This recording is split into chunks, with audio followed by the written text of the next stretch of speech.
गाडगीळ आणि sons limited 1832 पासून।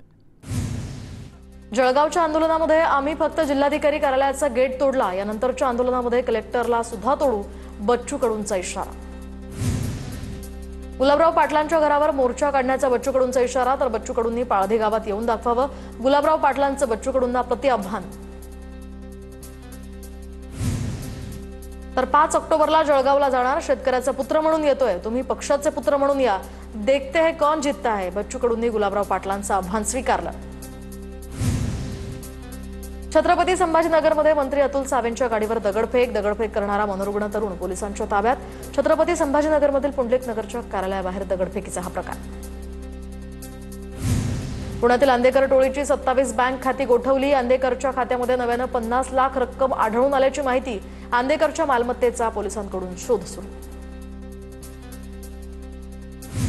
बीडच्या गोट्यागित्तेसह 5 आरोपींवरील मकोका रद्द, दोघांवर मकोका कायम, अपर पोलीस महासंचालकांकडून आरोपींवरील मकोका रद्द, गोट्यागित्तेवर हत्येचा प्रयत्न, खंडणीसह 10 गंभीर गुन्ह्यांची नोंद।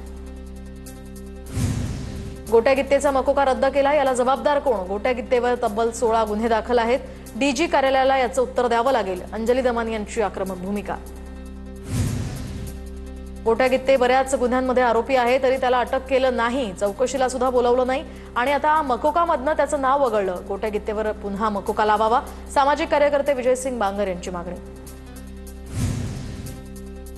पीएमपीएमएलचे अध्यक्ष पंकज देवरेंना आता ठाकरेंच्या सेना पदाधिकाऱ्यांकडून धमकी, पंकज देवरेंच्या केबिनमधील बाचाबाचीचा व्हिडिओ व्हायरल, देवरेंना काळापासून तोडफोड करण्याची दमदाटी, पीएमपीएमएल प्रशासन पोलिसात तक्रार दाखल करणार असल्याची शक्यता। आरपीआयच्या सचिन खरातांना या ठिकाणी सोशल मीडियावरून धमकी देत असल्याच्या प्रकरणी त्यांनी जिल्हाधिकाऱ्यांना आणि मुख्यमंत्र्यांना पत्र पाठवल्याची माहिती। दरम्यान राज्यातील जिल्हाधिकाऱ्यांचं मुख्यमंत्र्यांनाही पत्र, खासदार सुप्रिया सुळेंची या संदर्भात ट्विट करत माहिती। पडळकरांविरोधात जयंत पाटलांचे समर्थक आक्रमक, पडळकरांच्या वादग्रस्त विधानानंतर ईश्वरपूर पेठ नाका परिसरात समर्थकांचा रास्ता रोको, रस्त्यावर टायर जाळत गोपीचंद पडळकरांच्या वक्तव्याचा निषेध। सांगलीच्या ईश्वरपूरमध्ये आक्रमक झालेले जयंत पाटील समर्थक आणि पोलिसांमध्ये शाब्दिक चकमक, पोलिसांनी आंदोलकांना ताब्यात घेतलं। नागपुरातही जयंत पाटलांचे समर्थक आक्रमक, गोपीचंद पडळकरांनी खालच्या पातळीवर टीका केल्यानंतर जयंत पाटलांचे समर्थक आक्रमक। गोपीचंद पडळकरांच्या फोटोला समर्थकांकडून दुग्धाभिषेक, तर पंढरपूर आणि सांगलीमध्ये पडळकरांच्या फोटोला दुग्धाभिषेक। फडणवीसांनी 13 वेळा समज देऊन सुद्धा पडळकर ऐकत नाहीत, तर जयंत पाटील पक्ष सोडण्यासाठी तयार नसल्यानंच त्यांच्यावर तुमचा राग, संजय राऊतांचा देवेंद्र फडणवीसांवर निशाणा। पडळकरांनी केलेलं वक्तव्य अमान्य, कुणाच्याही आईवडिलांवर निंदा करणं योग्य नाही, पडळकरांनी असं कोणतंही वक्तव्य करू नये, चंद्रशेखर बावनकुळेंच्याही सूचना।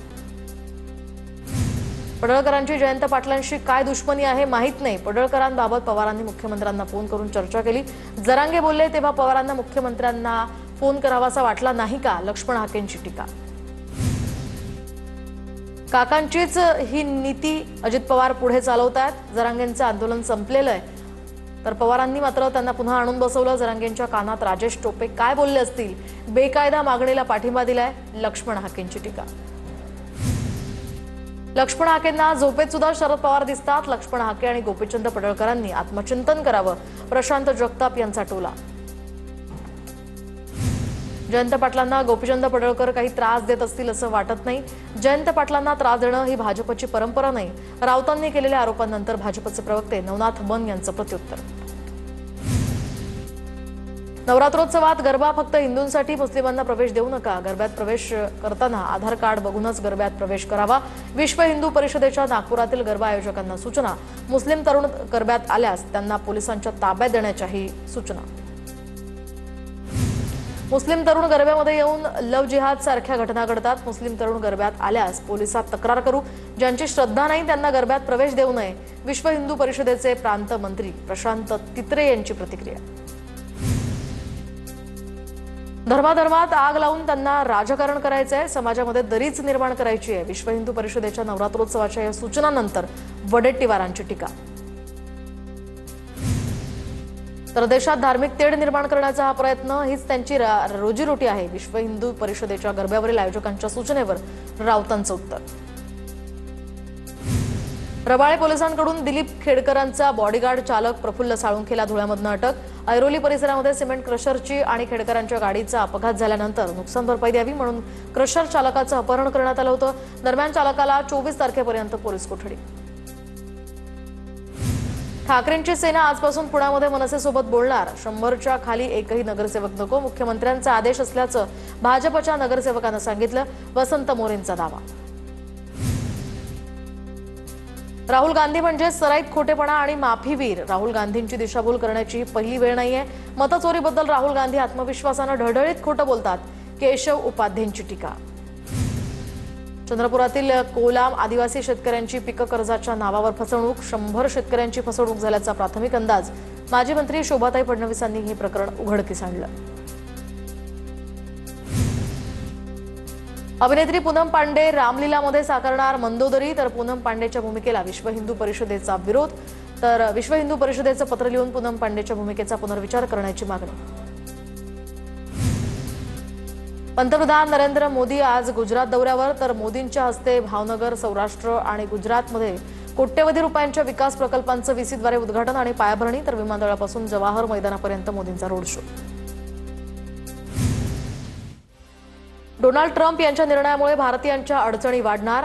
H1B व्हिसासाठी आता 88 लाख द्यावे लागण्याची शक्यता. अमेरिकेनं H1B व्हिसासाठीचे शुल्क वाढवून प्रतिवर्षासाठी $1 लाख केल्याची माहिती. नाशिकच्या येवल्यामध्ये कांदा बाजार भावाप्रश्नी प्रहार संघटना आक्रमक. नाशिक छत्रपती संभाजीनगर राज्यमार्गावर रास्ता रोको आंदोलन. कांद्याला 1000 रुपये अनुदान द्या, शेतकऱ्यांची मागणी. अमरावतीमध्ये सुपर स्पेशालिटी रुग्णालयातील डॉक्टर्स हे 25 दिवसांपासून संपावर. 9 कोटींचं मानधन थकल्यामुळे डॉक्टर संपावर. रुग्णांचे शासनाकडून अजूनही या ठिकाणी तोडगा काढत नसल्यामुळे काँग्रेसही आक्रमक. काँग्रेसचं सुपर स्पेशालिटी रुग्णालयाबाहेर आंदोलन. राज्यामध्ये ओला दुष्काळ जाहीर करण्याची गरज. 50,000 हेक्टरी मदत जाहीर केली पाहिजे. शेतकऱ्यांसाठी तातडीनं मदतीची अपेक्षा. वडेट्टीवारांची मागणी. मुसळधार पावसामुळे छत्रपती संभाजीनगरमधील शिलेगाव या परिसरातील शेतातील पिकं जमीनदोस्त.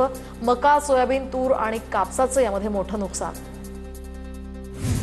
सोलापूरच्या बार्शीमध्ये ढगफुटी सदृश्य पाऊस. तर पावसामुळे आगळगाव परिसरातील हावळे ओढ्याला पूर.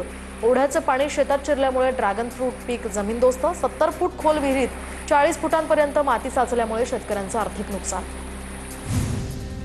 छत्रपती संभाजीनगर जिल्ह्यातील शिलेगाव परिसरामध्ये मुसळधार पाऊस. पावसामुळे मका, सोयाबीन पिकांचं मोठं नुकसान. त्यामुळे शेतकरी हवालदिल. धाराशिव जिल्ह्यामध्ये ओला दुष्काळ जाहीर करा आणि शेतकऱ्यांसाठी विशेष उपाययोजना करा. भाजपचे आमदार राणा जगजितसिंग पाटलांची मुख्यमंत्री फडणवीसांकडे पत्राद्वारे मागणी. अमरावती जिल्ह्यामध्ये प्रशासनाच्या उदासीनतेचा शेतकऱ्यांकडून अनोखा निषेध. संतप्त शेतकऱ्यांना सोयाबीनवर रोटावेटर फिरवण्याचा या ठिकाणी निर्णय घेतला. या कार्यक्रमाची चक्क निमंत्रण पत्रिकाही छापली. पिकाचे पंचनामे न केल्यामुळे हे शेतकरी संतप्त. नाशिकमध्ये कांदा प्रश्नी शेतकऱ्यांचा एल्गार. तर कांद्याच्या दरातील घसरणीच्या निषेधार्थ शेतकऱ्यांचा रास्ता रोको. मालेगाव सुरत महामार्गावरील वाहतूक शेतकऱ्यांनी रोखली. रस्त्यावर कांदे फेकून घोषणाबाजी. माजलगावमधील रस्त्यावर पावसाचं पाणी साचल्यामुळे ड्रेनेज हॉलमध्ये दुचाकी पडून 2 अपघात. अपघातांमध्ये 2ही व्यक्ती किरकोळ जखमी. वाहनांचंही मोठं नुकसान. अपघातात ही सगळी घटना कॅमेऱ्यात कैद. अहिल्यानगरमध्ये जामखेडच्या आमसभेत रोहित पवार अधिकाऱ्यांवर संतापले. तर पैसा तुमच्या बापाचा नाही, माज दाखवू नकोस. असा कामचुकारपणा करत असाल तर शेण थापा. रोहित पवार आक्रमक. बुलेट ट्रेनच्या सर्व स्थानकांचं काम वेगानं सुरू आहे. ठाकरेंचं सरकार असताना कामांना परवानगी दिली नाही. कामांना परवानगी न दिल्यामुळे विलंब. अश्विनी वैष्णव यांचं वक्तव्य. पंढरपूरच्या उपरीमधील कासाळ नदीवरील पूल नसल्यामुळे ग्रामस्थ आक्रमक. शेतकरी, महिला आणि विद्यार्थ्यांचा जीवघेणा प्रवास. ओढ्यावर पूल तयार करण्याच्या मागणीसाठी ग्रामस्थ आक्रमक. नवी मुंबई नवरात्रोत्सवाची सुरुवात. तर उल्वेच्या महाराणीचं वाजत गाजत भव्य मिरवणूक काढत आगमन. तर शिवसंघर्ष प्रतिष्ठानकडून यंदा रायगड किल्ल्याचा देखावा साकारण्यात आला. छत्रपती संभाजीनगरमध्ये टाकळी धरणातनं विसर्ग सुरू असताना नदीपात्रात वाहून गेल्यामुळे 38 वर्षीय तरुणाचा मृत्यू. लव्हाळी इथल्या भारत रावसाहेब डगळे असं या मृत तरुणाचं नाव. पूना गाडगीळ आणि सन्स लिमिटेड 1832 पासून.